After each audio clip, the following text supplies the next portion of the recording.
Sunday service, ஞாயிற்றுக்கிழமை ஆராதிக்கலைன்னா என்ன கிறிஸ்தவ வாழ்க்கை? இப்படி ஒரு டைலாக் உண்டு. ஞாயிற்றுக்கிழமை சர்ச்சுக்கு போகலன்னா அது என்ன கிறிஸ்தவ வாழ்க்கை இப்படின்னு பிரசங்கமும் உண்டு. அதனால் நம்ம மக்கள் என்ன ஆகிறாங்கன்னா, ஞாயிற்றுக்கிழமை சர்ச்சுக்கு போகலன்னா அது பெரிய தெய்வ குத்தம், பெரிய பாவம் அப்படின்பாங்க. சரிங்களா? நான் சொல்லுவேன், கிடையவே கிடையாது.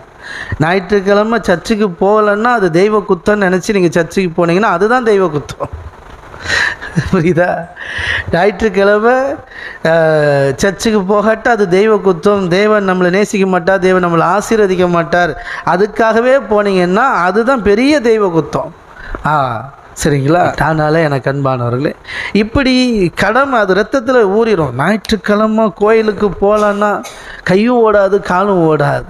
ஞாயிற்றுக்கிழமை சர்ச்சுக்கு போகலன்னா அது அவ்வளோதான், கிறிஸ்தவ வாழ்க்கையே முடிஞ்சு போச்சு அப்படின்ட்டு. ஐயோ இன்றைக்கி ஒரு கல்யாண வீடு ஆகிப்போச்சு ஞாயிற்றுக்கிழமை சொல்லுவாங்க கூட்டத்தில். கல்யாண வீட்டுக்கு போயிட்டு முழு மனசோடு போய் அங்கே பொண்ணு மாப்பிள்ளையை வாழ்த்திட்டு 4 பேர் சொந்த பந்தங்களை பார்த்துட்டு வரணும்லாம் கிடையாது. அங்கே பூரா இதான் பேச்சு. எனக்கு சண்டே சர்ச்சுக்கு போகலன்னா ஆமாம் ரொம்ப சேடாக ஃபீல் பண்ணுவேன், எனக்கு அது இன்றைக்கி பூரா அப்படி ஒரு மாதிரியாக இருக்குது. சாப்பிடுவாங்க, இல்லைங்க எனக்கு பசிக்கலைங்க, எனக்கு சர்ச்சுக்கு போய் தொலைய வேண்டியது போக வேண்டியதாடா. இங்கே வந்து பில்டப் கொடுத்துட்டு இல்லை எனக்கு அது சர்ச்சுக்கு போகலனாலே சாப்பாடே இறங்காது. அப்புறம் இப்படி ஒரு மனநிலை, எது சர்ச்சுக்கு போகலன்னா சாப்பாடு இறங்காது அப்படின்ட்டு. அப்படி ஒரு வழக்கம். இதுவும் வேஸ்ட். வேஸ்ட்டானா நல்லா புரிஞ்சுக்கணும். நான் வேஸ்ட்டுன்னு சொல்கிறது இப்படிலாம் செய்யக்கூடாதான்னா செய்யக்கூடாதா, அதனால தான் அதை வேஸ்ட்டுன்னு சொல்லுவேன்.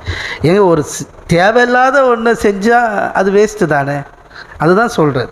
இது என்ன ஆயிரும்னா, இப்படி யாரெல்லாம் இருக்கிறாங்களோ அவங்களுக்கு அது கடுப்பாகும்.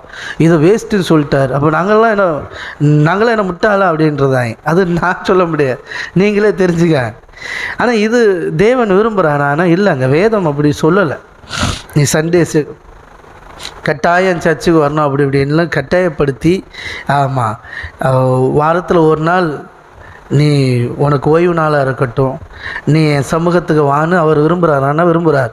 வசனம் இருக்கானா இருக்குது, கட்டாயம் இருக்குது. சரிங்களா? ஆனால் விரும்புகிறாருங்கிறதுக்காக அதை கடமையாக செய்கிறது வேறு, விரும்புகிறாருங்கிறதுக்காக விரும்பி செய்கிறது வேறு. அப்பாவுடைய விருப்பம் இதுதான் அப்படிங்கிறதுக்காக வேறு வழி இல்லை அப்படின்னு கடமைக்கு போகிற பிள்ளையும் இருக்குது. அப்பாவுடைய விருப்பம் இதுதான், அதனால் நான் போயே தீருவேன்னு விரும்பி போகிற பிள்ளையும் இருக்குது. நான் சொல்கிறேன், விரும்பி போகிறவங்களா இருங்கன்றேன். ஓகே? அதனால் இந்த மதத்தினுடைய சர்வீஸ் இப்படி தான் இருக்கும். ரைட்டு, இது சர்ச்சுக்கு போகிற காரியம். சரிங்களா? இந்த நோக்கத்தோடு தான் போவாள். இன்னொன்று, போய் உட்கார்ந்த பிறகு நடக்கிற காரியங்கள் இருக்குது பாருங்கள், அது ஏன் போகிறாங்கன்னே தெரியாது. வழக்கமாக இதுதான் சர்ச்சில் நடக்கும், எல்லா சபைகள்லையும் அப்படி தான் நடக்கும். ஆமாம், ஆரம்ப பாடலேருந்து காணிக்கை பாடலேருந்து அதுக்கு பிறகு வந்து என்ன சொல்கிறதுக்கு ஆரம்ப பாடலாக இருக்கலாம், அப்புறமாட்டுக்கு மெசேஜ் அப்படி இப்படின்னு எல்லா ஊழியங்கள்லேயும் ஒரு வழக்கமான முறை இருக்கு இல்லையா? அப்போ ஒரு வழக்கமாகவே செயல்படும். சரிங்களா? அந்த வழக்கத்தின்படியே போகிறோம், உட்காரோம், எந்திக்கிறோம், முழங்கால் போகிறோம், சபைக்கு போகிறோம், ஆராதிக்கிறோம். அடுத்து என்னது?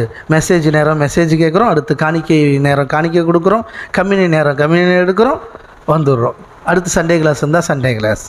இப்படி தான் இருக்குது. சரிங்களா?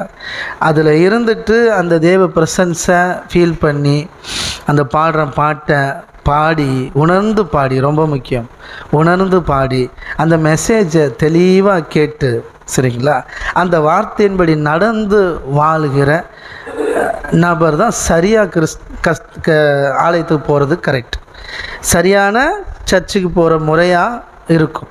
சரிங்களா? ஆனால் பாருங்கள், ஏன்னு தெரியாமலே போயிட்டுருக்கிற குரூப் இன்னும் இருக்குது. போவோம், வழக்கமாக செய்கிற கடமைகளெல்லாம் செய்வோம், வந்துடுவோம்.